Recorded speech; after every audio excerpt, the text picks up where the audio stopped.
Assalamualaikum warahmatullahi wabarakatuh. Biridaillahi ta'ala al-fatihah. A'udhu billahi minasyaitonir rajim. Bismillahirrahmanirrahim. Alhamdulillahi rabbil alamin. Ar-Rahmanir-Rahim. Maliki yaumiddin. Iyyaka na'budu wa iyyaka nasta'in. Ihdinas siratal mustaqim.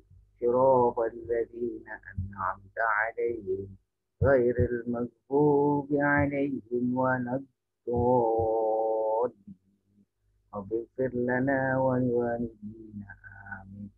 Baik, kita bertemu kembali di materi menulis kreatif dan penyusunan skenario sejarah. Dalam tema kita hari ini membahas tentang bagaimana cara membuat cerita. Nah, dalam sebuah skenario tentunya kita harus mempunyai cerita, di mana cerita itu nanti diuraikan dalam sebuah susunan skenario. Nah, cerita ini bisa kita dapatkan, bisa kita lakukan itu dengan sebuah teori umum. Nah, ketika cerita itu di masa kecil, itu kita sering mendengar dongeng. Nah, ini sifatnya masih pasif kalau masih kecil. Di mana dongeng-dongeng tersebut itu maksudnya pesannya ini disampaikan adalah mengajari cara memaknai kehidupan. Kita dengar cerita dulu waktu zaman saya kecil, ya cerita-cerita kancil, cerita hikayat-hikayat yang ada di dalam masa lampau orang tua kita terdahulu. Nah, mungkin di zaman kalian berbeda. Nah, di zaman kini juga karena cerita itu fungsinya ada orang yang mendongengnya.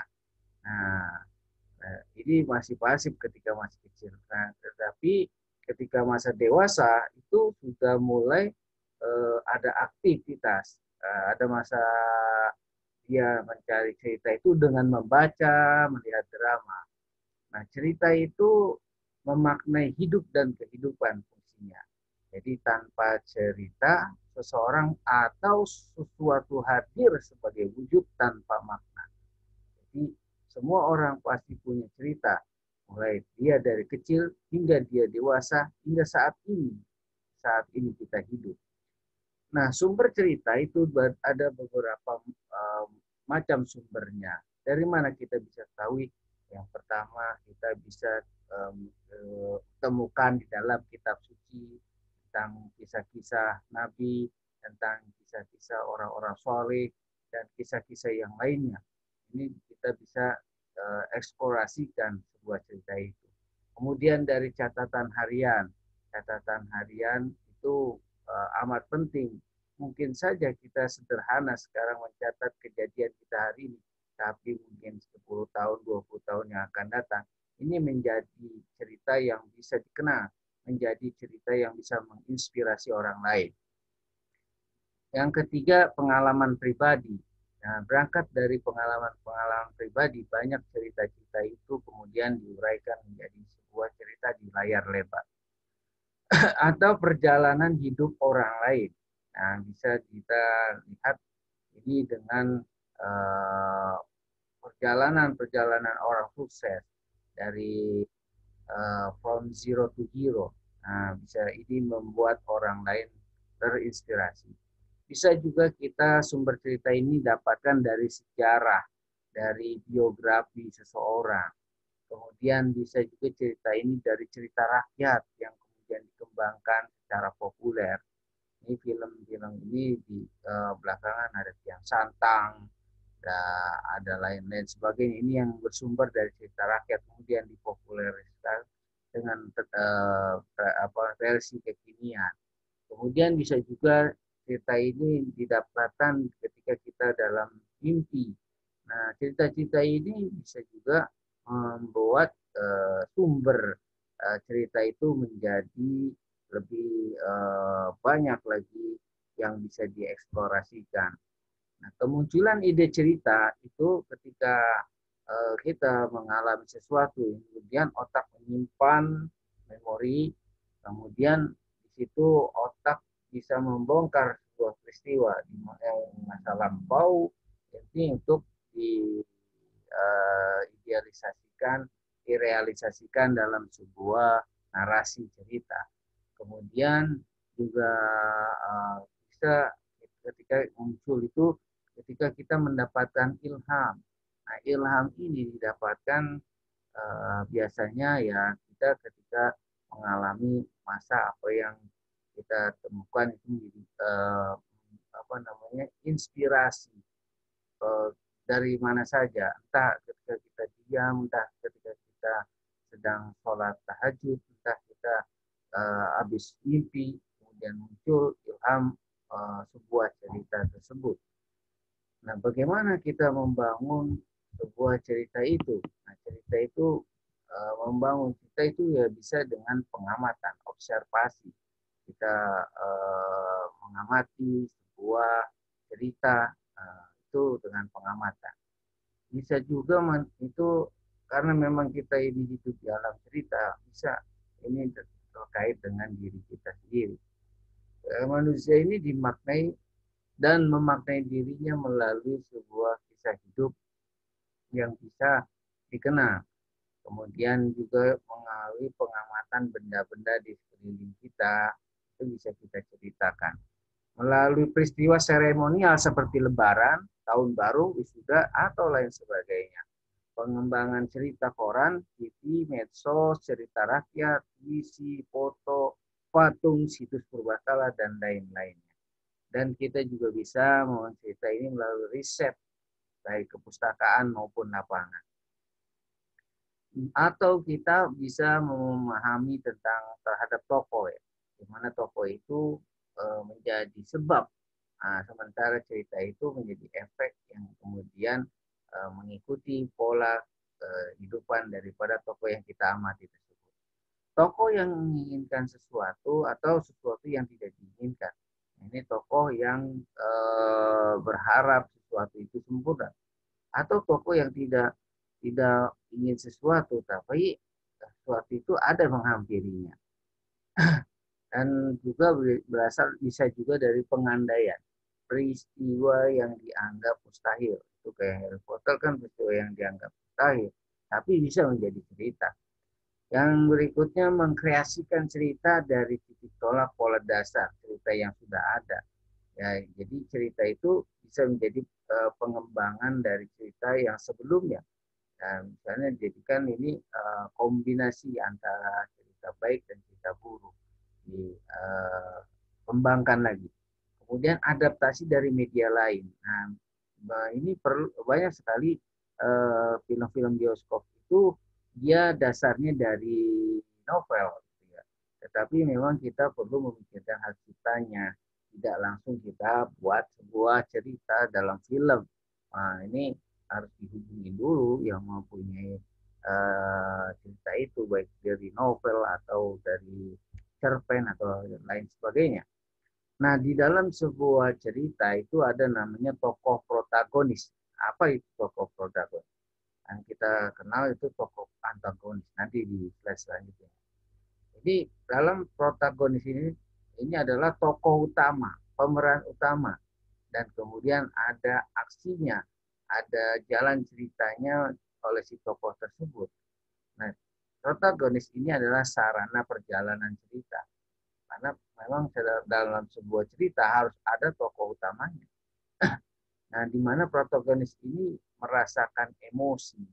Dari emosi-emosi yang disampaikan oleh tokoh utama itu menjadilah sebuah cerita. Dan protagonis ini bisa lebih dari satu, tidak satu, bisa lebih banyak orang. Dan juga tidak harus berparas orang yang cantik, orang yang ganteng. Tidak mesti manusia, bisa juga seperti yang bis itu kan seperti menyerupai binatang. Kemudian dari sini menciptakan identifikasi, tanda-tanda.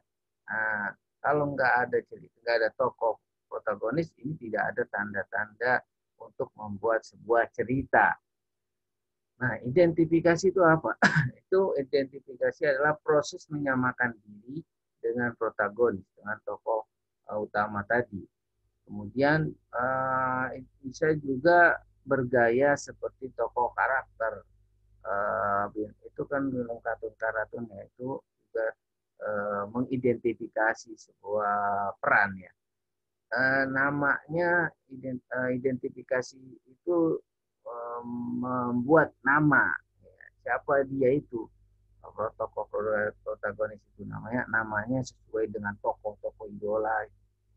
Keempat, menimbulkan peristiwa emosional. Ini tanda-tanda atau identifikasi itu menimbulkan peristiwa emosional, pengalaman emosional. Kemudian cerita itu selalu berpihak kepada tokoh protagonis. Nah, yang ketujuh, menciptakan protagonis yang bisa membangun proses identifikasi, yang bisa mudah orang memahami identifikasi itu, menandai cerita tersebut. Nah, identifikasi itu bisa datang karena simpati. Nah, biasanya tokoh itu didolimin itu kan jadi simpati orang. Kemudian kebaikan tidak harus menampilkan tokoh yang baik. Nah, kebaikan itu bisa datang dari tokoh-tokoh yang buruk rupa misalnya. Jadi manusia biasa ini tidak melakukan kesalahan, tetapi terpaksa berjuang karena nyawanya terancam. Jadi manusia yang bukan super power, manusia yang sederhana, orang kecil, tetapi karena dia berjuang untuk nyawanya yang terancam, ini menjadi identifikasi dari cerita tersebut. Nah, kebaikan dekat dengan penderitaan. Nah, ini biasanya cerita orang-orang yang dizalimi itu menderita. Nah, di sini ada unsur di mana dia berjuangnya dengan berbuat kebaikan. Nah, tokoh penjahat ini kadang-kadang juga bisa dapat menjadi protagonis dalam kebaikan. Banyak juga cerita-cerita awalnya dijahat kemudian jadi baik. Ini identifikasi. Nah, aksi, ada gerakan. Setelah menciptakan protagonis yang tadi kita sebutkan tokoh utamanya, ini kita harus membuatnya tokoh itu beraksi. Nah, kalau dia diam aja itu nggak ada cerita. Aksi tersebut ini menjadi perangkat untuk membangun emosi. Gerakan-gerakan yang dilakukan oleh tokoh protagonis itu membangun sebuah emosi. Nah, cara menciptakan aksi adalah dengan mengusik sang tokoh dengan gangguan. Dia kan ceritanya tidak datar aja, dia pergi sekolah, kemudian sampai besar dia berhasil. Tidak begitu saja, tapi ada semacam hambatan, gangguan-gangguan untuk mencapai tujuan sang tokoh. Nah, proses terjadinya aksi ini sesungguhnya mengikuti hukum alamiah. Bisa juga aksi ini diakibatkan oleh suatu penyebab dan sebab itu adalah gangguan. Nah, seperti bayi baru lahir, ini kan tadinya dia tenang di dalam perut ibunya. Ketika dia lahir, ini ada yang berbeda, kemudian dia nangis. Ini ada yang disebut gangguan atau hambatan. Pada dasarnya manusia ingin berada dalam keadaan yang tenang tanpa gangguan. Tetapi ini kalau dalam sebuah cerita tidak bagus karena tidak ada pembuncah emosinya. Nah, kita ini dilahirkan dengan sifat alami yang mengganggu. Dan karena gangguan inilah kita beraksi. Kita berbuat. Karena gangguan ini menimbulkan rasa sakit. Kita harus menyembuhkannya. Nah, kemudian aksi ini menciptakan protagonis, kemudian diberi gangguan. Dan secepat itu pula protokol protagonis ini akan bereaksi menjalani masa-masa yang dia harus lepas dari gangguan itu. Nah, gangguan pada dasarnya menyangkut dua hal. Kita menginginkan sesuatu yang tidak kita miliki, atau kita memiliki sesuatu yang tidak kita inginkan. Nah, aksi berarti pelaksanaan kehendak demi mendapatkan sesuatu yang diinginkan tadi, atau menghilangkan sesuatu yang tidak diharapkan. Nah, inilah namanya aksi. Ada istilah avidity atau repulsion. Itu kalau avidity itu dia menginginkan sesuatu, tapi kalau repulsion itu berarti membenci sesuatu. Nah, kemudian ketika seorang menginginkan sesuatu yang tidak dimilikinya, gangguan terjadi karena adanya yang memisahkan dirinya dengan sesuatu yang diinginkan. Itu dinamakan faktor pemisah antara tokoh tersebut dengan tokoh yang diidolakannya. Nah, ini ada faktor yang dia tidak bisa bersatu, dipisahkan. Gangguan terbangun bila seseorang mempunyai sesuatu yang tidak dia inginkan. Nah, ini kan dia nggak mau berbuat demikian, tetapi karena ada sesuatu hal, maka dia dihadapkan pada keinginan yang tidak diinginkan itu. Nah, hal ini berarti ada faktor yang menyatakan dirinya dengan sesuatu yang tidak diinginkannya, yang ini disebut sebagai faktor penyatu. Bisa jadi dia dijodohkan, tapi dia nggak ingin, kemudian ada hal-hal yang disatukan, nah dia akhirnya berjodoh juga. Nah, kita bisa menciptakan dua pihak yang tarik menarik, tolak menolak. Nah, jadi antara yang menarik atau yang ditarik atau yang tolak atau yang menolak. Nah, untuk menimbulkan efek dramatik yang tinggi, jika kita punya dua tokoh yang saling tarik menarik tadi, pisahkan mereka.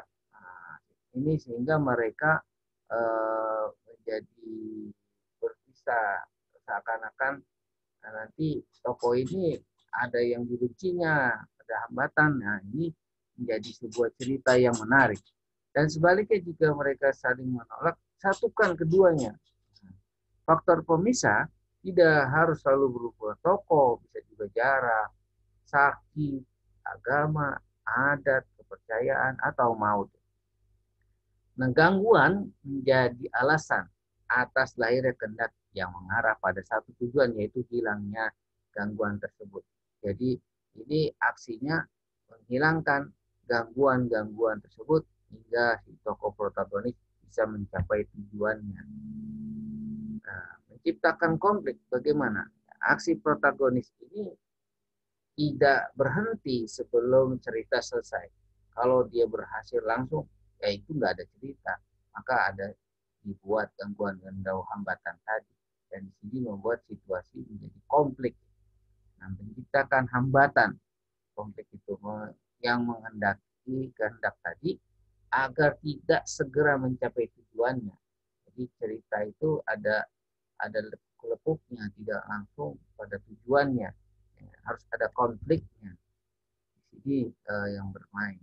Jadi konflik itu diartikan sebagai benturan antara kehendak dan hambatan, antara kemauan dan juga gangguan tadi. Nah, cerita tanpa perjuangan tak akan pernah menjadi cerita yang dramatis. Harus ada perjuangan. Nilai cerita dramatik itu ditentukan oleh dua faktor, yaitu kekuatan kehendak protagonis dan besar kecilnya hambatan itu. Jadi di sini kita menjadi sebuah bernilai. Nah, berikutnya kita bicarakan tentang tokoh antagonis.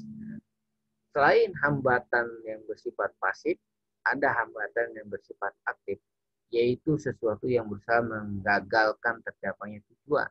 Ciptakan di situ tokoh penjahatnya.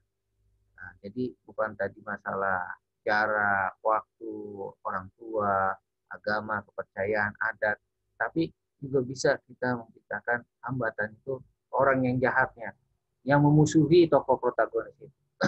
Antagonis akan selalu berusaha menghambat perjalanan kehendak protagonis agar gagal mencapai tujuannya. Nah, tokoh antagonis inilah yang mengimbangi peran sentral dari tokoh utama. Nah, tokoh antagonis tidak harus penjahat, tetapi bisa saja ya orang tua, seperti tokoh agama, polisi, atau bahkan anak kecil. Antagonis ini tidak mesti tunggal, sama juga seperti protagonis tadi. Dia bisa banyak, banyak manusia. Berimbangnya kekuatan kehendak dan hambatan, nah, kehendak tadi keinginan daripada protagonis dan hambatan dari tokoh antagonis akan melahirkan keraguan, kebimbangan dalam sebuah cerita. Menarik jadi emosi dramatik muncul ini dari keraguan tadi, dari situasi tanpa kepastian sehingga memunculkan kemenarikan orang yang melihatnya. Selanjutnya kita bahas tentang plot. Nah, plot peristiwa itu tidak berdiri sendiri. sekecil apapun itu merupakan hasil kombinasi berbagai peristiwa sebelumnya. Jadi ada urutan kronologisnya. Seperti permainan domino, kartu yang diletakkan pertama itu akan menimbulkan efek yang berantai pada kartu yang berikutnya. Cerita bukan hanya sekumpulan peristiwa, bukan sekedar mozaik yang terserak, tetapi juga harus terbangun dari hubungan sebab dan akibat. Ada hubungan kausalitas, hubungan sebab akibat yang bisa dicerna logis. Nah, misalnya kalimat raja wafat, kemudian ratu wafat. Ini bermakna kronologis. Raja duluan yang wafat, kemudian diikuti ratu di waktu sesudahnya. Nah, tetapi kalau kalimat raja wafat, kemudian ratu wafat karena sedih, nah ini bermakna plot hubungan kausal. Jadi ada sebab akibat. Sebab raja wafat itu kemudian membuat istrinya permaisurinya ratu ini jadi sedih dan akhirnya meninggal. Ini sebab meninggalnya ratu itu karena sedih tersebut. Ada raja yang wafat tersebut. Nah, kita bisa membuat rangkaian cerita plot utama yang linear, tapi juga bisa mengembangkan cabang-cabang menjadi subplot. Nah, ini kalau dalam di sinetron ini judulnya apa, tapi di dalam ceritanya nanti lebih banyak subplot, ada cerita lagi di bawahnya. Plot utama adalah plot yang mengandung tokoh protagonis dan problem utamanya, inti dari cerita ini. Tapi nanti dibuat plot-plot baru dari tokoh-tokoh yang ada di dalam cerita yang jadi panjang. Proporsi subplot seperti dahan dan ranting di sebatang pohon yang menambah dimensi dan kompleksitas. Jadi semakin kompleks ini antara batang pohon dengan dahan. Namun dalam ukuran yang tidak pernah melebihi batang utama, plot cerita utamanya itu yang paling pentingnya. Adapun cerita-cerita subplot itu hanya sebagai pemanis. Subplot itu tidak dibatasi. Jika ditangani dengan benar, subplot akan menambah dimensi cerita. Nah, sebaliknya cerita jadi tidak fokus akibat subplotnya tidak proporsional, kebanyakan jadi nggak fokus sesuai dengan ceritanya. Nah, begitu pula plot utama tidak dibatasi, tapi perlu hati-hati. Ibarat memadukan beberapa jenis pohon dalam satu pot, agar bisa menjadi sekumpulan pohon yang tidak liar dan tanpa arah. Nah, kemudian latar. Nah, jadi cerita tidak terjadi di ruang hampa. Jadi cerita selalu menempati ruang dan waktu. Ruang dan waktu menjadi tempat berlangsungnya cerita. Inilah yang dinamakan dengan latar. Salah satu fungsi paling umum latar adalah kemiripan dengan realita. Selain menjadi faktor geografis temporal, juga mempunyai makna sosiologis yang berhubungan dengan tempat dan waktu. Inilah latar. Latar mempunyai pengaruh penting dalam membangun unsur artistik dan dramatik. Tokoh yang lahir dan dibesarkan pada waktu, tempat, situasi sosial tertentu, ini tentu akan membentuk karakter yang berbeda. Nah, penentuan latar ada realita eksternal yang harus dipertimbangkan apabila ingin dikembangkan dalam skenario film atau TV. Nah, ini harus ada perhatian terhadap apa latar itu. Berikutnya tema. Ada dua elemen dasar cerita yaitu tokoh protagonis dan aksinya. Begitu pula tema. Tema juga begitu. Jadi tema mengandung pengertian sebagai tokoh. Misalnya ini kalimat persahabatan tiga gadis. Nah, jadi yang diceritakan persahabatannya. Kalau kita mau masuk kepada tokohnya, maka menjadi tiga gadis yang bersahabat. Nah, contohnya begitu. Dalam tema, aksi harus dirumuskan dalam kalimat aktif, bukan pasif. Nah, ada juga film yang memiliki tema yang berbeda, tapi mereka disatukan dalam kesamaan. Misalnya latar atau nilai yang ingin disampaikan. Meskipun bukan dalam kesatuan aksi yang terintegrasi. Jadi ada film-film yang berbeda. Tapi pesan, message yang ingin disampaikan sama. Nah, ini temanya bisa juga sama, tapi jalur ceritanya berbeda. Nah, ide pokok. Jadi cerita rakyat yang diturunkan secara turun-temurun terkandung nilai yang ingin disampaikan, ide-idenya dari Citra Rakyat. Nah, nilai yang ingin disampaikan berupa pesan, moral, cerita, ide dasar, pokok pikiran, dan sebagainya. Ini yang dinamakan ide pokok dari sebuah cerita. Nah, pemikiran dan kesadaran baru mengoreksi nilai yang keliru, melihat sudut pandang yang berbeda, menyodorkan nilai kemanusiaan, dan berperan membawa lebih baik. Ini ide pokok dari sebuah cerita. Ide pokok biasanya ada di belakang, ending, buat akhir dari sebuah cerita. Perubahan ending berakibat perubahan nilai yang ingin disampaikan. Jadi pesan yang ingin disampaikan karena perubahan ending, itu jadi berbeda. Nah, akhir sebuah cerita, ini kalau kita lihat, ini protagonis ini pada hakikatnya ingin cepat mencapai tujuan, cuman kita ulur-ulur dulu. Nah, menentukan berhasil atau gagalnya protagonis mencapai tujuan. Nah, ini berarti menentukan akhir sebuah cerita. Akhir cerita merupakan akhir sebuah harapan. Nah, protagonis berhasil mencapai tujuannya dengan menggembira, enak, senang, atau sedih. Nah, sad ending. Nah, hidup kita ini adalah hasil perjuangan panjang sejarah penuh dengan pengorbanan darah, air mata, kematian. Nah, ini ada akhir ceritanya, dia ada pesan yang disampaikan. Nah, kemudian jalan menghargai segala pengorbanan sejarah adalah membuat hidup kita ini menjadi berarti, membuktikan hidup kita memang layak diperjuangkan. Nah, jadi itu pula pada tokoh protagonis, dia mencapai tujuannya dengan pengorbanan dan perjuangan. Nah, ini ada contoh ide pokok dari sebuah cerita. Keberhasilan hanya dapat dicapai melalui ketekunan dan kejujuran. Nah, kita membuat temanya tentang tukang sate yang berbulan-bulan mencoba berbagai resep agar usahanya tidak bangkrut akibat harga ayam semakin mahal. Akhirnya dia mengubah jadi pengusaha sukses. Nah, setelah berhasil menciptakan sate singkong yang murah meriah, namun lebih lezat dibandingkan sate ayam. Nah, ide pokoknya ini keberhasilan, ketekunan, dan kejujuran. Di dalam tema tersebut, keberhasilan dia itu menjadi pengusaha sukses.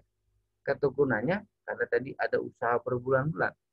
Kejujuran, nah ini tanda tanya. Tidak ada di situ unsur kejujuran dalam tema tersebut. Nah, maka temanya atau ide pokoknya harus dirubah. Ide pokoknya tadi temanya itu. Keberhasilan hanya dapat dicapai melalui ketekunan. Kejujurannya dihilangkan. Ini ada yang berubah. Nah, berikutnya adalah contoh cerita. Di desa terpencil di pinggir danau yang dikelilingi dengan perbukitan yang terbelah aliran sungai, Ranti dan Gali sejak kecil tumbuh bersama. Karena di desa mereka tidak ada sekolah, Ranti dan Gali harus melakukan perjalanan jauh untuk bersekolah, melewati tempat-tempat terjal dalam terik dan hujan. Kesulitan jarak tempuh inilah yang membuat anak-anak desa umumnya tidak bersekolah. Seiring perkembangan waktu, Ranti dan Gali memasuki usia remaja, dan kebersamaan akhirnya menyemai cinta di hati keduanya. Ranti bercita-cita menjadi guru supaya dapat mengajar anak-anak di desanya. Gali mengatakan satu-satunya hal yang akan dilakukannya adalah menikahi Ranti dan membangun sekolah di desa. Begitu sekolah itu berdiri, Ranti bisa mengajar di sana. Ini awal dari cerita latarnya, mengintroduksi, mengenalkan tokoh protagonis, mengawali cerita dengan kondisi tanpa gangguan dulu. Nah, menciptakan relasi tarik-menarik, Ranti dan Gali saling mencintai. Ranti ingin jadi guru, Gali ingin menikahi Ranti dan mendirikan sekolah. Nah, baru kemudian gangguan muncul. Di sini ada kepercayaan masyarakat yang menjadi faktor pemisah ceritanya. Akan tetapi adat masyarakat tidak mengizinkan persatuan mereka karena Gali dan Ranti lahir di dua desa yang berseberangan dari danau. Karena di desa mereka terdapat kepercayaan turun-temurun bahwa pernikahan kedua mempelai yang berasal dari wilayah danau yang berseberangan akan menimbulkan bencana. Kemudian keduanya sementara berpisah. Ketika Galih pindah ke kota lain, Galih ingin melanjutkan kuliahnya dan bekerja. Ia akan kembali secepatnya untuk menikahi Ranti dan mewujudkan impian Ranti dengan mendirikan sebuah sekolah. Sejak saat itu, Ranti memulai penantian cintanya yang panjang. Ia melewati hari demi hari menunggu kedatangan hari. Nah, di sini gangguan melahirkan kehendak yang mengarah pada suatu tujuan. Tujuannya tadi ingin bersama menikahi Ranti antara Galih dan Ranti. Nah, setelah bertahun-tahun menunggu, Galih kembali pulang. Ranti menyambutnya dengan segenap kerinduan dan cintanya. Galih yang kini telah memiliki cukup uang melamar Ranti. Namun lamarannya ditolak mentah-mentah oleh orang tuanya. Nah, tokoh antagonis ini orang tua. Ranti karena dianggap melanggar kepercayaan adat. Warga desa dicekam ketakutan karena yakini pertemuan Galih dan Ranti akan menimbulkan bencana. Di sini kehendak dilaksanakan protagonis kemudian beraksi. Nah, meskipun gagal menikahi Ranti, Galih mulai mengumpulkan berbagai bahan bangunan seperti papan dan kayu untuk mendirikan sekolah. Ia juga berencana membuat kincir angin sebagai pembangkit listrik untuk menerangi sekolah dan rumah di sekitarnya. Ranti mendukung keinginan Galih, tetapi orang tua dan warga desa menentang karena nanti khawatir mereka bersatu. Meski hanya berdua dengan Ranti, Galih mulai membangun gedung sekolah. Akan tetapi baru saja rangka bangunan didirikan, diam-diam penduduk desa merusaknya. Galih pantang menyerah, ia kembali mendirikan pancang bangunan dari awal. Pada suatu ketika terjadi musibah yang menimpa seorang anak bernama Wage. Ia mati tenggelam di danau. Orang tua Ranti dan penduduk menuduh kematian Wage sebagai musibah akibat hubungan cinta antara Galih dan Ranti. Galih sempat gamang, namun Ranti berhasil meyakinkan Galih. Peristiwa itu kecelakaan biasa dan tidak sama sekali ada hubungannya dengan kutukan. Nah, Galih kemudian melanjutkan pekerjaannya mendirikan sekolah. Tapi Ranti dilarang dan bahkan dikurung orang tuanya supaya tidak bertemu dengan Galih. Meskipun demikian, Ranti selalu menemukan cara untuk menemui Galih. Galih bekerja tak kenal waktu hingga akhirnya jatuh sakit. Ranti membawanya ke dokter. Nah, dokter mengatakan Galih terkena tifus dan harus beristirahat total. Pada saat yang sama, bangunan sekolah yang sudah hampir jadi tiba-tiba dibakar oleh penduduk desa. Kerja keras Galih lenyap dalam sekejap, tetapi ia kembali bekerja, meskipun harus memulainya dari awal lagi. Kali ini Ranti menentangnya karena Galih sedang sakit. Tetapi Galih tetap memaksakan diri. Sementara itu, orang tua Ranti sangat marah karena Ranti masih saja menemui Galih. Ranti dipukul sehingga pingsan dan berhari-hari dirawat di rumah sakit. Begitu siuman, Ranti langsung teringat akan Galih. Ranti berlari ke arah danau. Ia tertegun melihat sekolah yang sudah berdiri. Pada saat yang sama penduduk desa mulai bergerak membawa obor untuk membakar sekolah. Nah, Ranti mendapati Galih tergeletak di dekat kincir air. Galih yang berada dalam kondisi kritis akibat penyakitnya mengatakan semuanya sudah selesai. Ranti tinggal menyambungkan kabel kincir air untuk menyalakan lampu yang akan menerangi sekolah. Ranti menyambungkan kabel tepat ketika penduduk desa yang membawa obor tadi ingin membakar sekolah tiba di sana. Namun para penduduk tertegun melihat lampu yang tadi di sekolah menyala. Akhirnya tadi Ranti menyambungkan kabel tadi. Mereka mengurungkan niatnya membakar sekolah. Sementara itu, Galih tidak tertolong lagi. Ia meninggal di pangkuan Ranti. Ini akhirnya dengan sedih, ending.